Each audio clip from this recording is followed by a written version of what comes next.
Arrel de la proposta de començar a realitzar classes de Shakti Dance a nivell virtual degut a tot el caos actual i al confinament a casa, molts de vosaltres m'heu preguntat en què consisteix exactament una classe de Shakti Dance. Llavors estic realitzant aquest vídeo per tal de poder-vos explicar.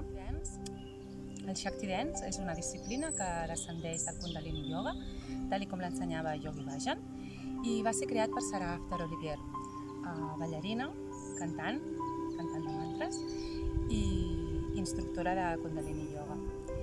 Aquesta disciplina va ser acceptada per Yogi Bhajan en el moment que la Sarah After la va presentar.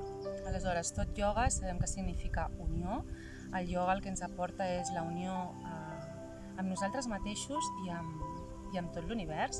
És una manera d'aprendre's a escoltar-se, a anar a l'interior, a sentir-se, a conèixer-se una mica més i a poder manifestar tot el teu potencial. El Shakti Dance en si el que fa és combinar el ioga, aquesta experiència, a través del moviment i la dansa. Llavors, la classe de Shakti Dance consta de 8 fases, per això la classe com a mínim dura sempre 1 hora i mitja, perquè amb menys temps seria gairebé impossible.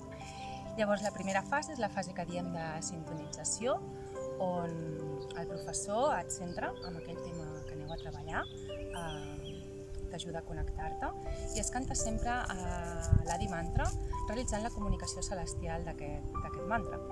Com veureu, en la disciplina de Shakti Dance s'utilitza molt el mantra. Mantra ja és una paraula que ve del sànscrit, una llengua primària de la Índia, una llengua pura, i mantra significa man, ment, tra, lliberació.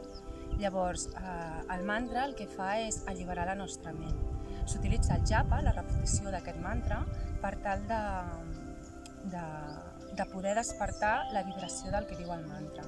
El mantra en si ja té una vibració per si sol que manifesta allò que està dient, a diferència de les llengües actuals que han anat perdent aquesta vibració. No?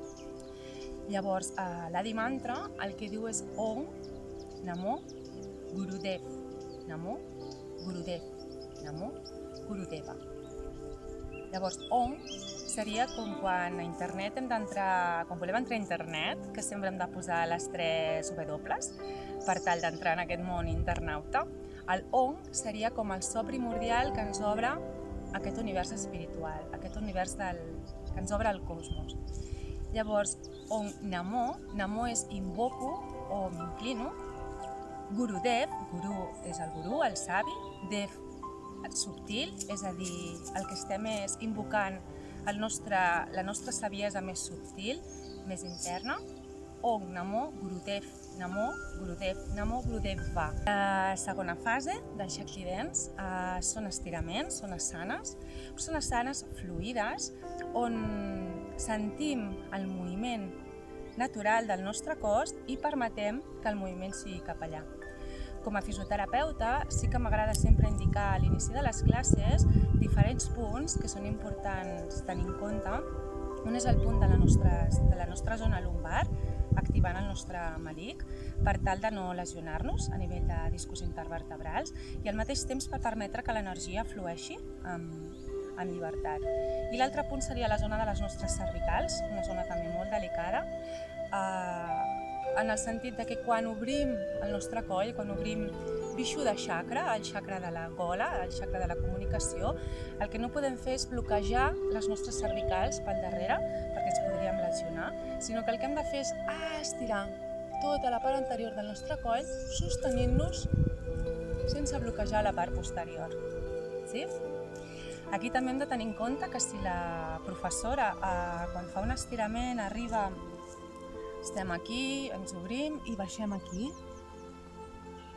Si una persona només arriba fins aquí, és perfecte. L'important és que cadascú s'escolti al seu cos, s'escolti els seus límits, s'observi i es respecti. Arribi fins allà. En la fase d'estiraments, el que estem fent és desbloquejar bloquejos que puguin haver-hi a nivell energètic i guanyant flexibilitat al nostre cos físic. Aleshores, si no t'escoltes el cos i no vas just fins a aquell punt on tu sents el teu bloqueig, on tu sents que allà et comença a tirar una mica per parlar del cos físic, i intentes anar més enllà, perquè l'ego et diu que vols baixar com aquella persona o com aquella altra, el que faràs a nivell muscular, la reacció serà la contrària. El teu cos es defensarà i encara es contraurà més. Per tant, és important escoltar-se, anar fins a aquell punt on nosaltres sentim la tensió i allà respirar-la per tal de poder dissoldre-la i poder dissoldre aquest bloqueig. I mica en mica que vas realitzant la pràctica vas guanyant flexibilitat i vas tenint cada vegada menys bloquejos. Tot i que això no s'acaba mai. Sempre hi ha... És com les capes de la ceba, que dic jo, una rere l'altra. En fi, llavors després aniríem a la tercera fase de Shakti Dance, que és la dansa guiada, on la professora realitza una dansa i els alumnes segueixen aquells passos. Sempre està pensat els passos segons el treball que s'està realitzant a classe, segons el que ha plantejat la professora com a temàtica. I aquí el que estem fent és allò que s'ha desbloquejat durant els estiraments, ho estem mobilitzant i ho estem alliberant. Però la màxima alliberació d'aquest moviment que hi ha hagut ve a la quarta fase, que és la de la dansa lliure, que normalment sol estar composada per dos parts, una primera dansa més cap a fora, més externa, i després una segona dansa més íntima, més cap a dins, on fins i tot convidem a poder baixar al terra. Però és una dansa lliure, és a dir, pots baixar al terra a la primera cançó, pots no baixar al terra mai, i no es tracta, aquí molta gent diu, és que jo no sé ballar, no es tracta de saber ballar, precisament es tracta simplement d'escoltar el teu cos, sentir la proposta musical que t'estan proposant i simplement deixar-te portar, sentir la música i permetre que el teu cos es mogui, que el teu cos es mogui amb ella, que el teu cos dansi, que el teu cos manifesti.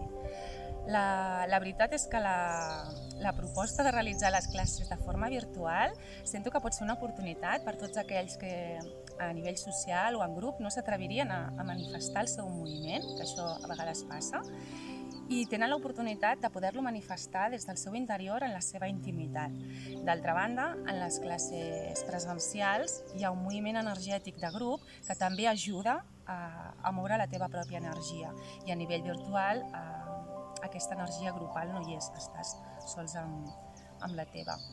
Seguidament passaríem a la cinquena fase de Shakti Dance, que és la relaxació, on ens estirem en posició de Savasana, estirat boca amunt, amb les cames lleugerament obertes i els braços lleugerament oberts, amb les mans mirant cap al cel. I aquí pot ser que sigui una meditació guiada pel professor o una meditació amb silenci. Seguidament passem a la sisena fase, que és la de la comunicació celestial específica d'aquella classe, que com ja us he dit, una comunicació celestial és un mantra on es canta, però a més s'escenifica amb els braços, amb el teu tronc i amb el teu cap el significat d'aquell mantra. La setena fase és la de meditació, per sentir l'efecte d'aquesta comunicació celestial dins teu, que seria la fase d'integració de la classe en si. I finalment es tanca amb el Satnam, es canten 3 Satnams per segellar i tancar la classe.